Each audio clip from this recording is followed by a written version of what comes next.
5 News This Morning starts now. A public meeting is being held tonight in Washington County to address supporting rapid growth while also trying to preserve the area's natural beauty. Coming up, how you can get involved with your city leaders who are having these discussions. It's starting to feel a little bit more like fall out there, but not so fast. It's not going to last very long, unfortunately. Hate to be the bearer of bad news, but it's going to be warm yet again this weekend into next week. We'll talk more about that here coming up. And after years of conflict, Israel and Hamas reach a peace deal. What it means and when hostages may be let free. The latest from the White House in minutes. A live look outside in Johnson this morning. It is 6:30. Thanks for joining us here. I hope you're off to a great start. You got the coffee brewing, ready to start the day. It's just not a fall day. You'd think October 9th is. It's really not. So you don't got to bundle up or anything. And it's an iced coffee day. Yeah, I wouldn't necessarily need to bundle up. It is a little bit cooler than yesterday, though, so you might see a little bit of that shock factor. But in terms of like frigid, I don't think we're going to see that anytime soon. We'll see what those temperatures are across the region. You see mid to upper 50s and really much of the area, a few low 60s there in the Boonville and Fort Smith and Van Buren areas. So again, on the surface, we should be about actually 10 degrees cooler than this area wide.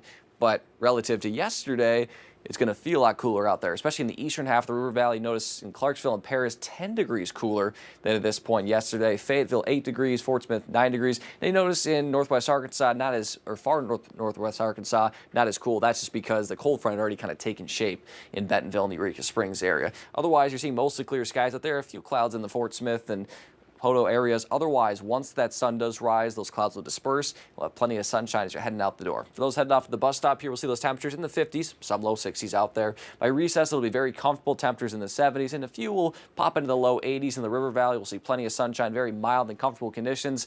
But as I mentioned, late summer is returning here starting this weekend, and it doesn't look like it's going away anytime soon. We'll talk more about that here. A few spotty rain chances coming up in your full forecast. For now, take a live look at traffic on this Thursday morning. Take a live look. I got kicked out again along I-49 at Pleasant Grove. It keeps kicking me out of the full screen. Anyway, things are moving smoothly here near the Rogers area. No incidents report so far this morning. We'll have that full forecast for you coming up in the next 15 minutes. Joe and Tiffany.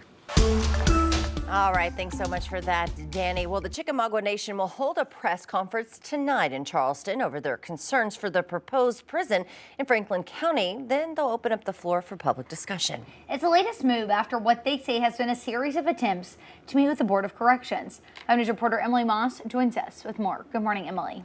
Good morning, Joe and Tiffany. I spoke with Western Region Metal Chief, Justin Flanagan, who tells me ideally he hopes that this press conference helps educate the public on their heritage and specifically what they claim is their history at the proposed prison site. Chief Flanagan said he spoke with the Board of Corrections Chairman Benny Magnus last week, but he wasn't allowed to voice his concerns over the site to the Board of Corrections and the public. This summer, the Chickamauga tribe says that they've collected evidence proving the existence of ancient graves and artifacts at the proposed prison site. However, the Department of Corrections says database records show there are no previously recorded archaeological sites or historic properties on the proposed development area. Chief Flanagan says he believes today's press conference will have evidence proving that existence and garner support for their cause. This is kind of a matter of education. A lot of people weren't taught about our tribe, whether it was in high school or college or whatever education they have. So we feel it's our duty to educate people who we are, what our capabilities are, what our rights are within our treaty regions.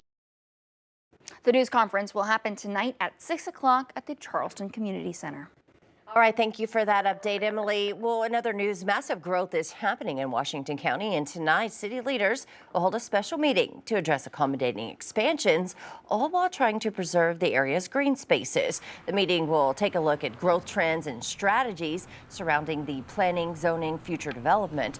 Now, according to the NWA Council, Northwest Arkansas's population is predicted to reach 1 million in the next 25 years. 71% of those surveyed say the housing shortage is their biggest challenge, and 40% say it's destruction of green space. Well, tonight's meeting is open to the public. It'll start at 5:30 at the Washington County Quorum Court on College Avenue. Well, construction on the new Arkansas State Crime Lab is about to enter its next phase. Crews have finished work on the utilities and are now nearing the stage where walls will start to go up. The current facility is over 40 years old and has become cramped over the years. The new lab will be nearly 3 times the size and will include improved equipment for marijuana testing, a new CT scanner, and more office spaces for doctors. The plans have been in the works for more than 6 years. We didn't just look at what do we need right now. We looked at what might we need 30 years down the road so that we don't have to come back and say, hey, we need to add another wing to this building or something. We'll have everything we need for the future of this lab as well. Construction is expected to be complete in the summer of 2027. Well, Fort Smith Public Schools is considering changes to elementary school boundaries. The district weighing right-sizing and rezoning at Spalding Elementary and Carnell Elementary. 5 News reporter Lauren Spencer has more. The district is considering right-sizing Spradling Elementary and Carnell Elementary. Right-sizing basically means that you make your student enrollment match your building capacity. Dr. Tiffany Bone, deputy superintendent, says right-sizing isn't just about closing schools. And when you are right-sized and you're in a building that has multiple staff members, the staff are allowed, they collaborate better. The students have more resources. Right now, there are 3 possible plans for both schools, and public input meetings are underway to hear from parents and staff. Carrie Miller had children at Carnell for more than 10 years. I can understand the business side of things, but it is personal for us as well. And it's we've always felt like Carnell was kind of the heartbeat of that community. She says many students walk or bike to school and says closing Carnell could make that much harder. Keep at least one in every single neighborhood to give them a sense of community still, because I think if you don't, you will lose that.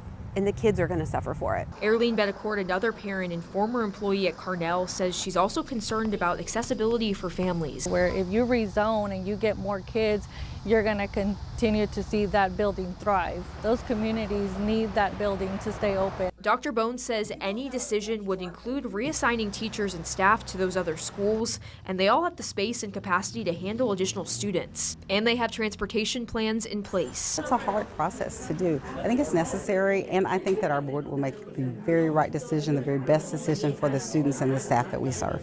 In Fort Smith, covering news where you live, Lauren Spencer, 5 News. Well, the district previously right-sized both Trustee and Orr elementary schools. Right now, Fort Smith is taking feedback from public meetings. They'll present that information to the school board by December. Well, Northwest Arkansas Community College is in need of volunteers to help them build beds for kids in our area. They've teamed up with Sleep in Heavenly Peace, who says that there are more kids than you think in need of beds in our local communities. Last year, they built over 300. Anybody that's willing to work and volunteer. It's a quality experience. So you may have used a sander before, but we could use you on Friday. You may have used a drill or a miter saw before, and we could use you as well. But if you've never used any of those tools, we have captains at each station willing to show you how to use that tool safely, and you can learn a new experience while you're here as well. Well, if you'd like to sign up to volunteer, you can register with NWAC or go to the Northwest Arkansas Community College Bentonville campus from 1 to 5 tomorrow. Well, this morning, Israel and Hamas are one major step closer to ending their 2-year-long war. The U.S., Israel, and Hamas have agreed on a first phase deal, aiming to pause the fighting and bring dozens of hostages home. President Trump announced the news overnight, telling families that a release could happen as early as Monday. The peace deal includes a full Israeli troop pullback from parts of Gaza and a 72-hour window for Hamas to release all remaining hostages, including those who were killed. Gaza, we believe, is going to be a much safer place, and it's going to be a place that reconstructs. Today, Israel's prime minister is set to convene with his government to approve the deal.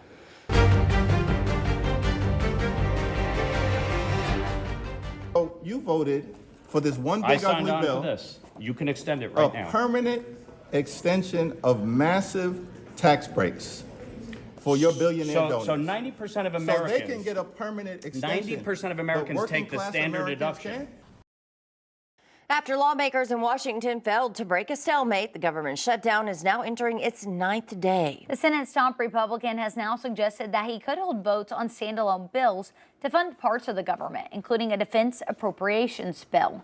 This week, airports in Nashville, Dallas, Boston, and other cities have all seen slowdowns from staffing issues and call-outs. More than 1 million active duty troops could miss their next paycheck if the shutdown continues. This has sparked nationwide rallies from federal workers. are standing together, many of us unpaid, but all of us unbroken. And the IRS announced Wednesday it's furloughing more than 34,000 employees. That's roughly half their workforce. It could mean the closure of taxpayer call centers. Well, local organizations in Northwest Arkansas are preparing as the shutdown continues, worried that benefits like SNAP and Medicaid could be affected in the long term. Aid groups like the Area Agency on Aging are already facing challenges in renewing contracts and assessing necessary information. Our agency manages 12 HUD housing complexes for the elderly in Northwest Arkansas, and the account executives that we usually go to for information have been furloughed or laid off. I'm not sure exactly which one it is, but so we're not able to renew contracts and get questions answered on policy that we would normally be able to do. While some programs remain funded, the future remains uncertain for many who rely on federal assistance. Organizations are asking the public to stay informed and support local initiatives.